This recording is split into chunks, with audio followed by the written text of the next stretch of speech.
अगला क्वेश्चन देखिए, body doubles its speed, find the percentage change in kinetic energy. Body की speed double हो गई, ठीक है, परसेंटेज चेंज निकालना है, ठीक है। क्वेश्चन के एक एक शब्द में आंसर छुपा होता है। अगर एक भी वर्ड आप इग्नोर कर देंगे ना तो आपका आंसर गलत हो जाएगा। अमित नहीं आया आज, रीजन परसेंटेज चेंज। मान लो अगर आपको चेंज नहीं पढ़ा आपने, find percentage of kinetic energy, find percentage kinetic energy, तो आपका आंसर गलत आएगा। एक एक वर्ड का ध्यान रखना है, ठीक है। एक पार्टिकल है भाई, ठीक है, मास m मान लिया उसका, ठीक है, और उसकी स्पीड क्या है v मान ली, तो काइनेटिक एनर्जी इनिशियल क्या हो जाएगी, kinetic energy initial is equal to half mv square. सही है, क्लियर है। अगर वेलोसिटी इनिशियली v1 मान रहे हो तो हाफ m v1 स्क्वायर हो जाएगा। फिर क्या कह रहा है, kinetic energy final is equal to क्या होगा, हाफ m, स्पीड कितनी हो गई v2 स्क्वायर लिख दो, है ना। सही है, ओके। v2 का वैल्यू कितना है, 2 टाइम्स v1 है। इसको ओपन कर दो, क्या बनेगा, ये 4 बन जाएगा, यहाँ पे ये 4 आ जाएगा।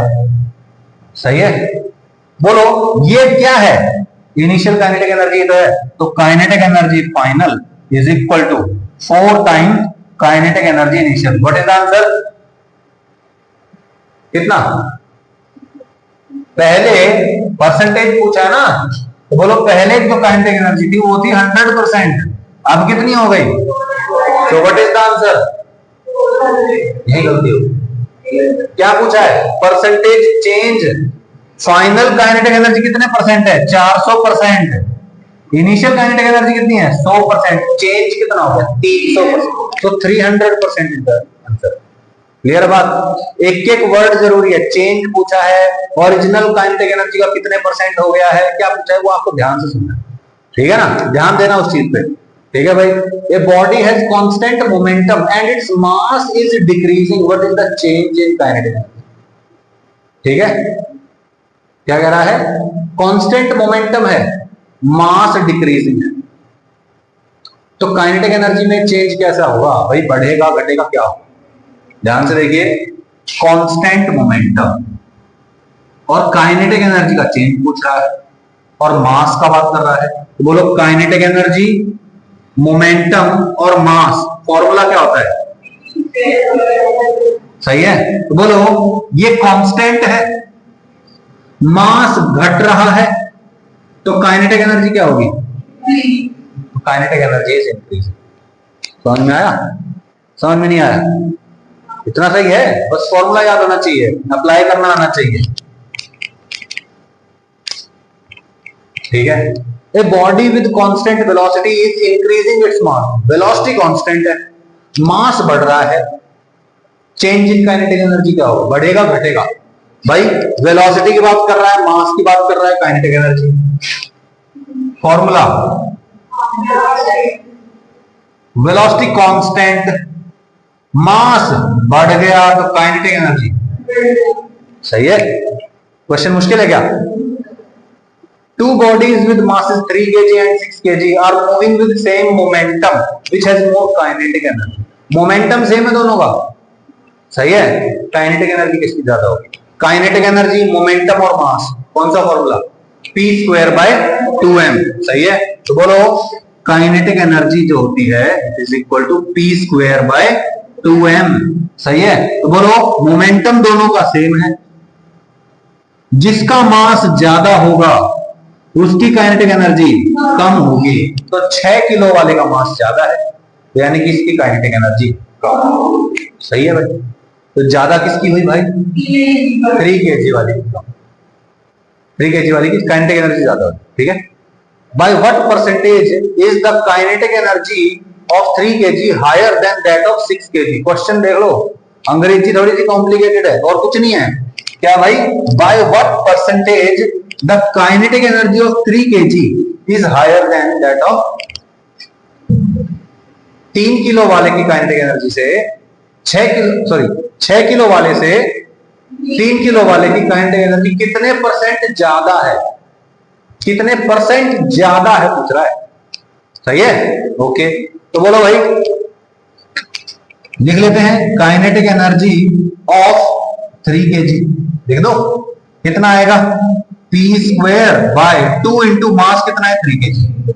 Kinetic energy of 6 kg P square by 2m। मैं फॉर्मूला क्यों यूज कर रहा हूं, क्योंकि दोनों का मोमेंटम सेम है। कट गया, मास कितना इधर 2 से 2 कट गया, उधर लेके जाओ 6/3। तो kinetic energy of 3 kg, kinetic energy of 6 kg is equal to 6/3 यानी कि 2। Kinetic energy of 3 kg is double of kinetic energy of 6 kg। Kinetic energy of 3 कितना है भाई, 6 वाले का डबल है। समझ में नहीं आया, आ गया। तो कितने परसेंट ज्यादा है, 100% ज्यादा है।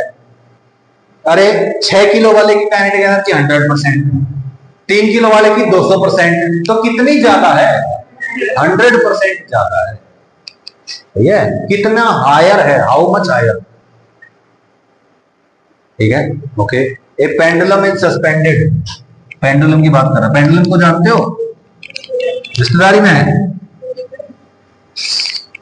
फिजिक्स में तो है ही। हाँ ठीक है। A pendulum is suspended using a string from the ceiling of a car. The car is at rest initially at t equal to 0. Horizontal acceleration is given to the car. Find maximum deflection of the string from the vertical. खेल दिया। कह रहा है एक गाड़ी है, जैसे वो गाड़ी में कुछ लटका लेते हैं ना हम, है ना, तो ऐसे ही एक पेंडुलम लटका हुआ है, आराम से गाड़ी रेस्ट पे है। t इक्वल टू 0 पे गाड़ी को आगे की तरफ एक्सेलरेशन दिया गया, कितना, a एक्सेलरेशन। कह रहा है कि जैसे ही एक्सेलरेशन a आगे दिया जाएगा, पेंडुलम पीछे की तरफ जाएगा, है ना, क्योंकि अब वो कहां है, एक्सेलरेटेड फ्रेम में है। एक्सेलरेटेड फ्रेम में एक सूडो फोर्स लगता है, तो पीछे की तरफ फोर्स लगेगा, यस और नो। तो वो कितना डिफ्लेक्शन शो करेगा। तो इनिशियली ये गाड़ी हो गई आपकी, ठीक है, पेंडुलम ऐसे वर्टिकली लटक रहा था, एक्सेलरेशन आपने ए दे दिया, और अब जो आपका पेंडुलम है वो कहीं यहां पहुंच गया होगा। तो आपको बताना है कि ये एंगल थीटा है, मैक्सिमम थीटा कितना होगा, ठीक है, मैक्सिमम डिफ्लेक्शन।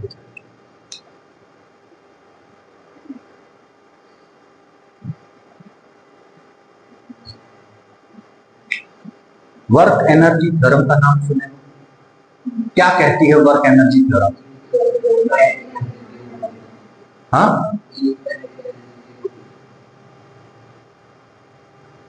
हाँ ठीक है, मैं तो स्टेटमेंट पूछता हूं।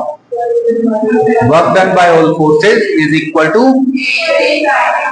ज्यादा से ज्यादा क्या कर सकते हैं, चेंज इन काइनेटिक एनर्जी। सही है, ओके, ऑल राइट। मुझे बताइए क्या यहाँ पे एक सूडो फोर्स लग रही है, एक्सेलरेशन आगे, राइट, ओके, और कोई फोर्स, एनजी, और कोई फोर्स, टेंशन। टेंशन का वर्क डन, क्यों, क्योंकि जब भी ये ऐसे मूव करेगा, सर्कुलर पाथ में मूव करेगा, tension will be perpendicular to displacement. तो टेंशन का तो वर्क डन 0, तो इसको लिखो ही मत। सही है। अब क्या करना है, W all is equal to delta kinetic energy, यानी कि kinetic energy final minus kinetic energy initial. Initial 0 है, रेस्ट पे है गाड़ी।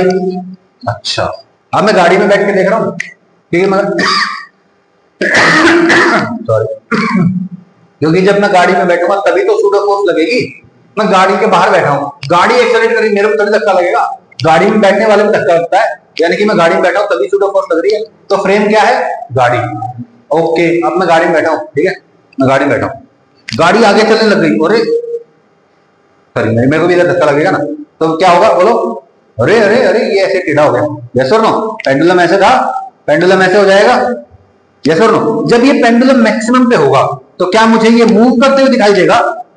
जब ये मैक्सिमम पे होगा तो ये रेस्ट पे दिखाई देगा, यस और नो। इनिशियली भी रेस्ट पे, फाइनली भी रेस्ट पे, तो फाइनल काइनेटिक एनर्जी क्या है, मतलब काइनेटिक एनर्जी का चेंज क्या है, 0, यानी कि work done by all forces equal to, tension तुक्का तो है ही 0, क्योंकि वो परपेंडिकुलर है। बचा कौन, mg और ma, राइट। तो मैं कह देता हूं let's say the length of this string is l, yes और नो। यहां से मैं कैसे परपेंडिकुलर डाल देता हूं, बोलो, यहां से यहां तक, दिस इज ऑल्सो l, यहां से यहां तक इट इज ऑल्सो एल, तो बोलो ये एल, तो ये कितना सही है? How much is this? L sine theta, सही है? बोलो हॉरिजॉन्टल डायरेक्शन में कितना डिस्प्लेसमेंट हुआ है? एल साइन थीटा डिस्प्लेसमेंट हुआ है। ओके, सूडो फोर्स कहां लग रही है? पीछे। डिस्प्लेसमेंट भी कहां हुआ है? पीछे। तो वर्क डन पॉजिटिव की नेगेटिव? ठीक है, तो यहां पे लेते हैं work done by pseudo force plus WmG is equal to 0। Work done by pseudo force बोलिए फोर्स इनटू डिस्प्लेसमेंट। गलत है क्या? फोर्स लगाया मैं, डिस्प्लेसमेंट हुआ एल साइन थीटा, दोनों का डायरेक्शन सेम है तो पॉजिटिव वर्क होगा। नहीं होगा बा? अरे बोल काहे नहीं रहे हो? हाँ, plus work done bye mg, mg लगा नीचे, ऑब्जेक्ट चला गया ऊपर, तो वर्क डन कैसा होगा? वर्क का मैग्नीट्यूड कितना होगा? Force into displacement. फोर्स कितना है? डिस्प्लेसमेंट कितना है? इतना है। ये टोटल एल, ये एल कॉस थीटा, तो ये कितना सही है?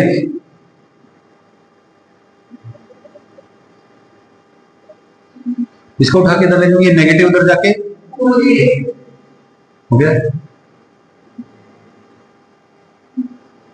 गया। क्या चाहिए? थीटा, थीटा सही है। अब थीटा कैसे सॉल्व करना होगा आपको? Depending on value you can solve theta. कोई दिक्कत परेशानी? All okay, thank you. हाँ ठीक है, तो भाई a sine theta is equal to g into 1 minus cos theta.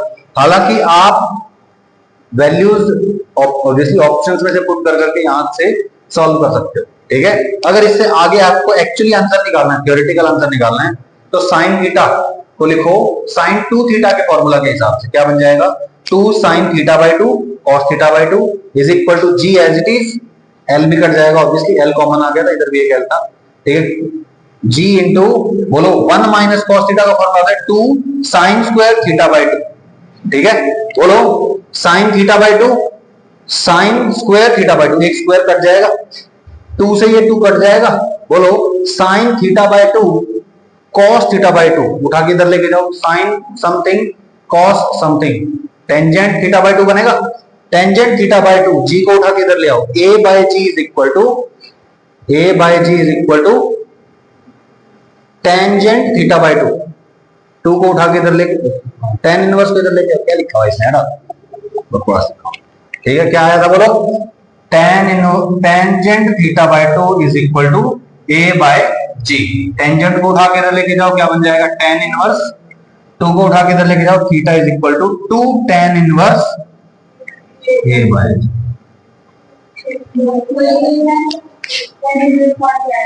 हाँ, तो टेन इनवर्स कहीं पे भी लगा दोगे क्या? सही है, √2 लिखना होगा, तो मैं आप जैसे लिखने लग जाऊंगा, आगे पीछे को फर्क थोड़ी पड़ता है ना? सही बात है। ओके,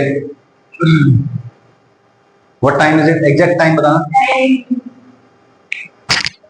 ये क्वेश्चन होगा। हाँ कोई बात नहीं,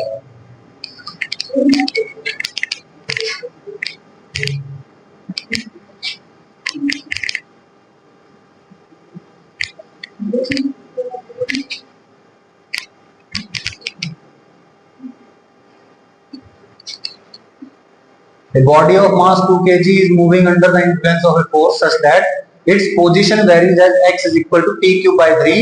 What is the work done by this force on the particle in 2 seconds?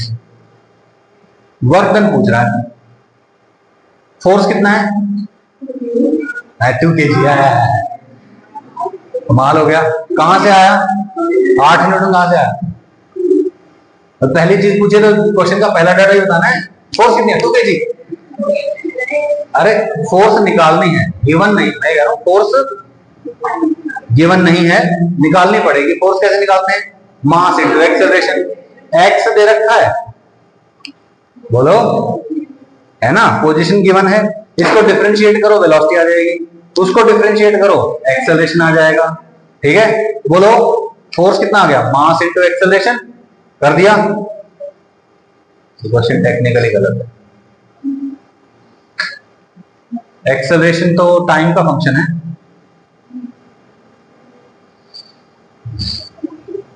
ऐसे नहीं आएगा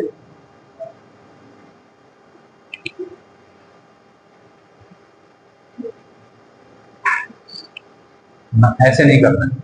दूसरा मेथड बता रहा हूं, ठीक है, टाइम थोड़ा कम है। देखो x पता है तो dx निकाल लोगे क्या? x पता है dx निकाल लो, निकाल सकते हो, dx बाई dt कर लो, निकाल सकते हो। क्या आ जाएगा? 3 आगे आएगा, 3 एक बाहर बैठा हुआ है, क्या आ जाएगा? कट गया, ठीक है। dx बाई dt पता चल गया, अब dt को इधर मल्टीप्लाई कर दो, क्या आ जाएगा? t स्क्वायर dt आ गया, dx पता चल गया ना, ओके। अब बताओ फोर्स क्या होता है? Mass into acceleration. मास कितना गिवन है? 2, एक्सेलरेशन कितना है? ठीक है, एक्सेलरेशन 2t, मास कितना हो गया? 2, तो बोलो फोर्स कितना हो गया? 4t। अब फोर्स पता है, dx पता है, तो बोलो w क्या होता है? इंटीग्रल f डॉट dx होता है, ठीक है ना। फोर्स 4t, dx कितना है? t square dt। इंटीग्रेशन कितनी देर में वर्क डन निकालना है? 2 सेकेंड। तो 2 सेकेंड में कितना वर्क डन हुआ है? 0 से 2, क्योंकि जो टाइम है, टाइम इज द वेरिएबल, तो टाइम की लिमिट लगी जाएगी 0 से 2। हो गया? तो दिस इज द मेथड, हो जाएगा। दूसरा मेथड क्या है? Work done is equal to change in kinetic energy according to work energy theorem. Work energy theorem के हिसाब से क्या आएगा बताना? Half m v square minus half m u square, ठीक है। अब बताओ वेलोसिटी पता है टाइम के हिसाब से, t इक्वल टू 0 पे वेलोसिटी, t इक्वल टू 2 पे वेलोसिटी, 2 का स्क्वायर हो जाएगा 4। तो बोलो final velocity 4, initial velocity 0। Final velocity पता है, इनिशियल पता है, मास पता है, चेंज इन काइनेटिक एनर्जी पता चल गया, वर्क डन आ गया। हो गया आंसर? समझ में नहीं आया? ठीक है भाई, ठीक है, we will do this in the next class. Okay, thank you for your time. I have a lot of work to do now.